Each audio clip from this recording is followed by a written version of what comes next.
BookTube, it's Eleanor here, and today we're going to be talking about Reddit Fantasy Bingo 2017. So I heard about this on Beck's Books channel, and I will link her video talking about it down below. I don't know much about Reddit itself, but the bingo sounded really interesting. So if you've been watching my channel for a while, you'll know that I've been doing Diversity Bingo, which is a bingo card with some prompts on there to try and get you to be reading more diversely. And I'm doing really well. I'm finding it really motivating, just so that you can stick your picture of your book over your square to say you've completed the challenge. And I've been finding recently that I've not been reading much science fiction and fantasy. I've not been picking it up naturally, which I would normally do, and I have a lot on my shelf.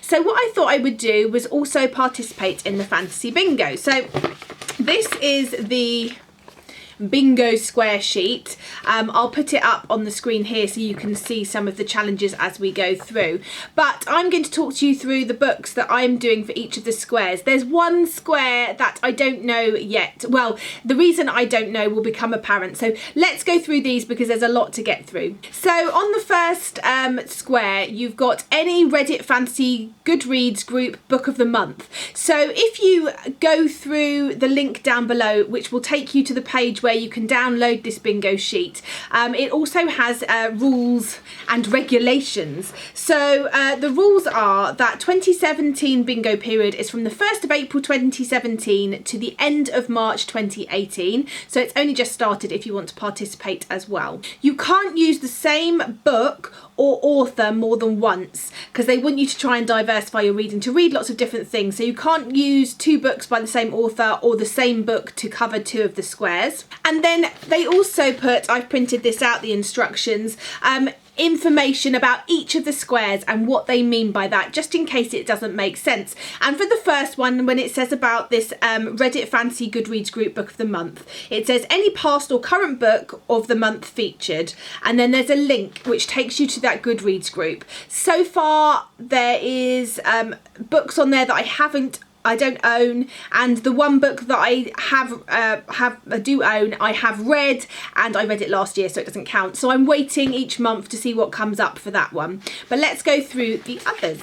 So the second one is format, graphic novel, at least one volume. So they don't want you to just read an issue here, they want you to read a volume. And they've specified that they would really like this to be fantasy based or science fiction. So for me, I've picked up Low Volume 3 because I need to get to this. I really enjoy this and it fits the purpose. The next challenge is a novel featuring time travel, and for that I've picked up Time Salvager by Wesley Chu.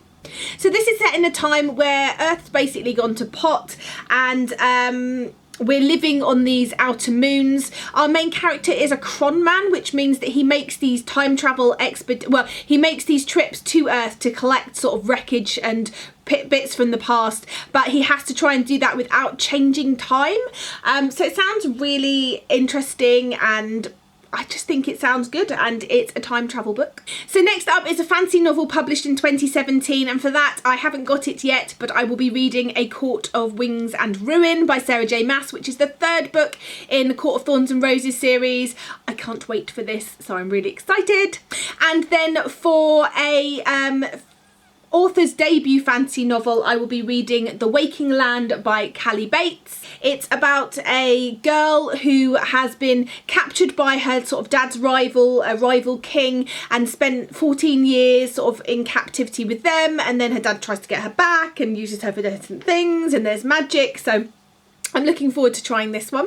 Next is a non-fiction fantasy related book, and I was a bit worried about this, but I checked my shelves and I actually have The Tough Guide to Fantasyland by Diane Wynne Jones, and this is a non-fiction book talking about sort of those tropes and things that you find in fantasy and sort of where their origins are and some of the funny things about them, so I'm going to be reading that. Next is a fantasy book that's been on your TBR for over a year, and I've been meaning to read this. It's been on my TBR loads and I just not got to it yet, and that is The Demon King by Cinder Williams-Chimer. This is the first book in the Seven Realms trilogy. I believe there's rather a lot of them out now. I've heard great things. I need to get to this. Next is an award-winning fantasy novel, and for that I've picked The Chimes by Anna Smale. I still haven't picked this one up, and it needs to be done.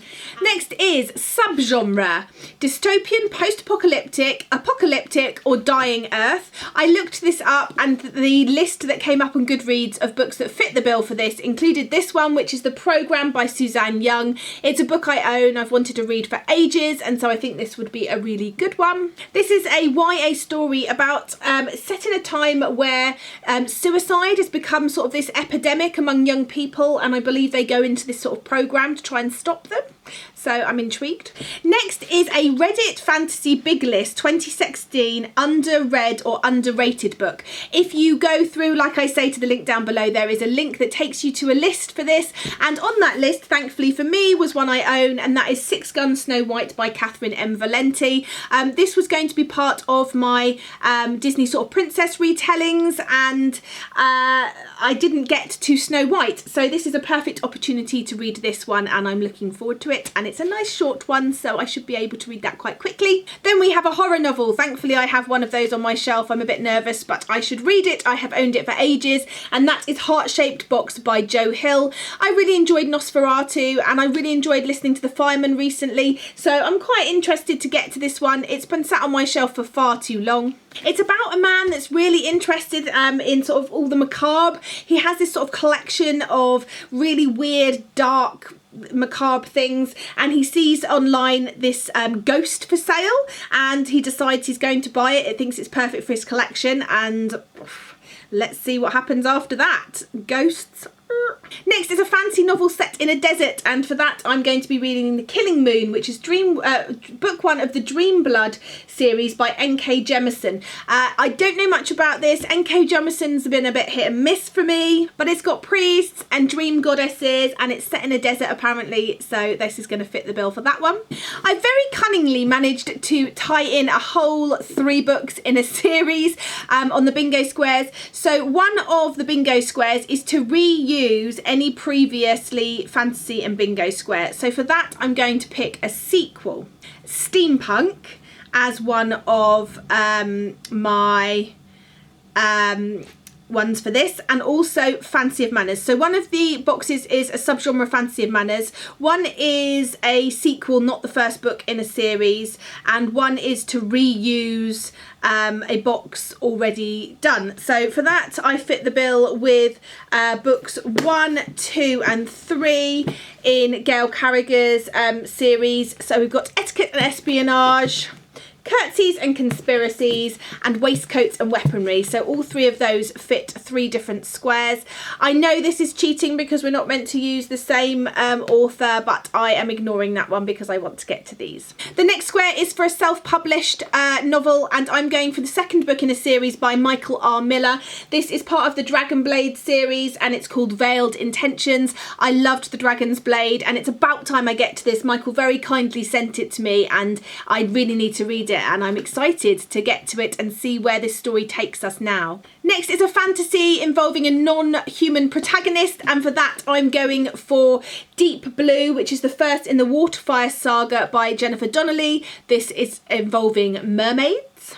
Next I have sequel, not the first book in a series, and for that I'm going to be reading Crooked Kingdom by Leigh Bodigo. I need to read this anyway because it's one of the SFF award nominations, so I should get to this really soon. Next is a fantasy novel with dragons, and I've decided to pick up Tooth and Claw by Jo Walton. I was very kindly gifted this by Caitlin from Kitty G, so it's about time I got to it, and it's got dragons in it, yay! And it says here the Pride and Prejudice of the dragon world, which has got me really excited. Next is subgenre New Weird. Now I had to Google this one and have a look on Goodreads for lists of new weird authors and books, and I have decided to pick up China Miéville's Embassy Town. I had this on my shelf. Apparently it's new weird, so I'm looking forward to seeing what I think of this. Next is a fantasy novel featuring seafaring, and I'm going for Passenger by Alexandra Bracken. This has got time travel, I think, and seafaring, so you know, double bubble. Can't wait to try this one out.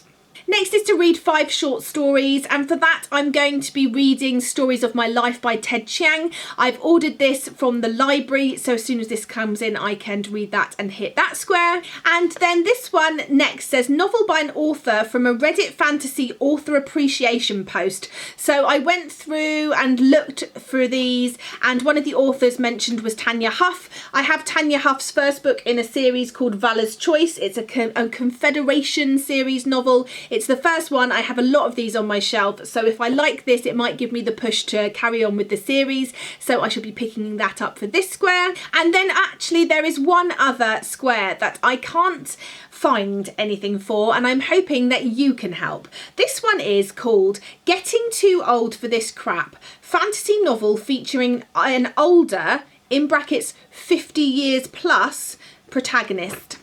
I can find protagonists in their 30s and 20s and even sometimes 40s, but I cannot find a fantasy book with a protagonist who is 50 years or over that I have on my shelf or that I have heard of. So can you recommend to me books with protagonists over the age of 50 in the fantasy genre? It's a challenge, I know, but you would be really helping me out.